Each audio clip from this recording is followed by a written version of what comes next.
I'm in a rant. Hello, my name is Eric, and I'm in a rant today. I just got finished talking to some opinionated white friends of mine. I won't say friends, because we've been friends for years. And the subject that I was upset with, the subject was affirmative action. I'm a black person. I never liked affirmative action, and I'm going to tell you why. Welcome to the craziness that lives inside my head.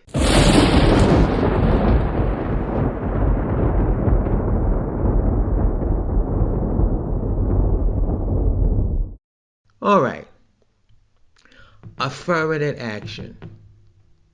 I'm not even going to go into details what the legal terminology is and what they're supposed to do legally, but everybody knows, especially people that I talk to, mainly who are white, they think to them is like, oh, it's a quota to hire blacks for companies. I don't disagree, believe me. But I remember when it came out, I never liked it. And you said, well, why wouldn't you like it? It was an opportunity to give. Well, I didn't like it because I don't want to be hired for being black. I want to be hired to know that I know the job. And I found from my experience with this affirmative action, a lot of that was not going on. And there was another prejudiceness, or what you want to call it, I guess prejudiceness, but being black. And you might say, what are you talking about? I'm talking about getting hired. You know the job. I'm black. I know the job. Not only I know that job that I'm going for, I know all the jobs that's in that company. But they're going to hire a black off the streets with no, you could say with no education, who don't know what's going on in that position, and they would mainly have to train them to do that position, but definitely don't know what's going on in all the positions that's in that company. And you might say to me, well, still they're hiring a black person. Yeah, but I want to be hired because why don't they hire me? I'm a black person. Hire me because I know how to do that job and everybody else's white person job in that company. And this is what I found. Now, I could be wrong. You want to say that I'm wrong, fine. But I have found that in situations like that, they would hire a black person to fill a quota, not because they know the position and not because they know their job, just to fill a quota. But there was a lot of black people out there who do know the job. And those are the blacks that I'm thinking about that didn't get hired because they know too much. And you might say, well, how can you not get hired knowing too much? Well, here's where the discrimination and the prejudice come in at. You hire a black person because you have to hire a black person in that position. But that black person don't know anything and you have to train them. They're not going to go but so far in that company. But if you hire a black person who's smarter than all the white people that you got working for them, they're going to excel to those higher positions. And you may not want a black person in those higher positions. And you may say you're crazy. And I'm going to say, no, I'm not. Because I have experienced that kind of prejudiceness. I used to work on Wall Street. I'm gonna give you an example. Back in the 60s, they had a thing which I think was great. They had a thing called Manpower in New York City. And what Manpower did, it trained minorities, or not only just minorities, but I think if people who didn't have a high school diploma or whatever, they trained them for positions that companies said that they need to be filled. I was one of those people. Now, mind you, I actually at the time and when I worked there, I actually had a high school diploma and I had a BA, but I had a BA in speech and theater. What kind of just you have a BA in speech and theater? I mean, it's just like not having a degree at all. But yes, that's what I had. I joined Manpower, and Manpower trained me how to be what is called at that time a data clerk to work on the stock exchange, which I did. The stock exchange was expanding. They were expanding, and they were going to automate the whole trading floor with this new computer technology and this touchscreen. I worked there when they first came out with the touchscreen technology. Anyway, so that's how I got into Wall Street. And I was told when I got hired that majority the job that I was doing, most of those jobs were only given to you had to know somebody in the system in order to get those jobs. And we were one of the first being hired. Well, the way they was hiring. I think at the time they had a little contract, whatever you call it, with Manpower to hire a certain amount of people. I'm not going to say blacks because there was a lot of blacks, there was whites, and there was whatever. So anyway, data clerk is the interest job in that company. Let's fast forward. You had to be a data clerk before you could be a reporter. Okay, I became a reporter. Now, once I became a reporter, they changed the rules. And what do you mean they changed the rules? Well, you couldn't be a reporter. You had to be a data clerk before you could be a reporter. But since they were expanding and they wanted, I think, this is what I was told, they want a small group of people, smarter than just, people they pick. See, to be a data clerk, you didn't need a diploma, a high school diploma. And I found out that there was people working there who didn't finish high school. That was before I got hired. And now they was changing the rules. So before you could be a data clerk, I think you had to have a high school diploma. And before you could become a reporter, you had to be a data clerk. Well, they was hiring reporters off straight out of college because now they changed the rules.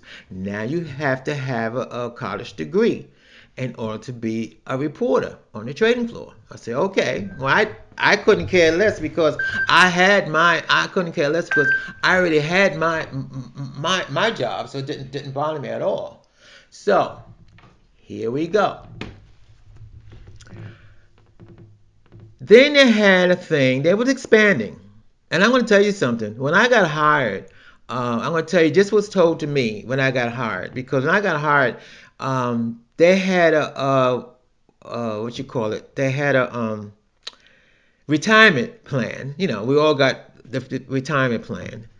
And the retirement plan, when I got hired, still as a data clerk, when I got hired, you had to put in, you had to be 65 years old and put in, I think it was 30 years service before you can get, before you can retire to get that retirement plan. I was 28 years old at the time. And I said to Human Resources, the lady there, I said, are you kidding me? I said, I'll be 58 years old and I can't retire because I'm not 65. And she just laughed and said, oh, don't worry about that. We're automating the trading floor. We plan to be, your job is planned to be non-existent in 5 years. So with that in mind, at that time, and I'm thinking, wow. So they're hiring all these people, you want to say minorities, all these people being trained by this Manpower program. And their job is only going to be for 5 years. Well, that's interesting. You hire a group of people like you understand what I'm saying? It makes you look like you're doing a humanitarian thing, hiring all these people, when their job is going to be non-existent in 5 years. So they're going to be laid off. On top of being laid off, they're not going to be able to get the retirement plan or any of the benefits. That was a very good job. It came with a lot of great benefits. So anyway, to make a long story short, I want to try. So now I'm a reporter, and now they changed the rules again. Now they're hiring people with college degree. You had to have a college degree to be a reporter. Okay, I'm already in there, so it doesn't bother me. So they did expand, and they were automating. It took them longer than 5 years, because 5 years went by, and I still haven't automated. Well, I'm a reporter now for 5 years. So now they're hiring supervisors, because now they're hiring all these reporters.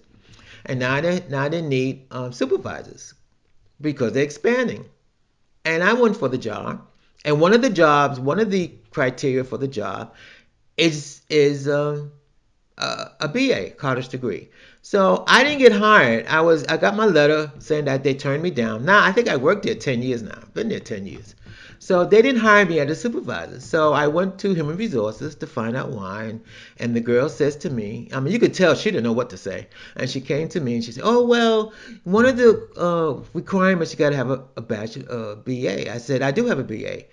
"Well, we need proof that you have a BA." I mean, that's no problem. I went home and got my diploma from City College, and I showed it to her, and she starts stuttering. Well, we'll get back to you. She didn't know what to do. That was it.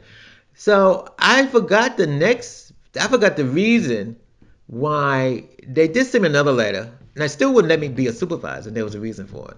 Okay, so the broker I was working for or working with, um, he was, I would say, one of those high power brokers that worked there on the floor.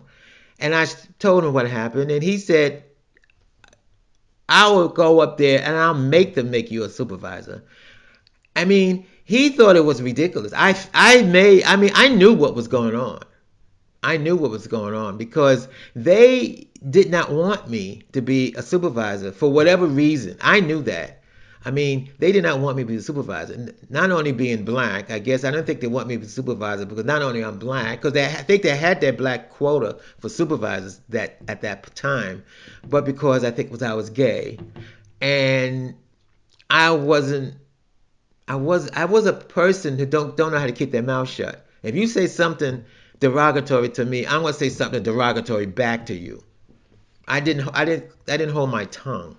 So anyway, I think that was mainly the reason why. But anyway, this broker says to me, "Oh, no, no, no! I'll make sure you become a supervisor because they can't do this is ridiculous. You are qualified. I will go up." And I said to him very calmly, I said, "Don't do it." See, because he was making so much money on down there, he was talking about retiring, and I said to him, "Don't do it." I said because once you retire, they're going to make sure I lose this job. And being a supervisor, in my opinion, wasn't all that great. It's just the title. Of course, it's a bigger salary. And all this, now you says to me, what do all this have to do with affirmative action? Well, it has lots to do with affirmative action. The main thing that I'm trying to get point across is that as a black person, I want to be hired because I know the job. Don't hire me because of my skin, the color of my skin, and you got to make a quota. I disagree with that because, like I said before, because if you really is that prejudiced against a certain race, and you have a whole full of a company of white people that are in high power positions, you're not going to hire a black person that can excel in that company. If you don't want a black person in those positions, you're going to hire a black person who don't know what the fuck they're doing. Anyway, that's my opinion of affirmative action. I just had to rant because I was ranting with my friends all week. My name is Eric, and you just heard the craziness that lives inside my head.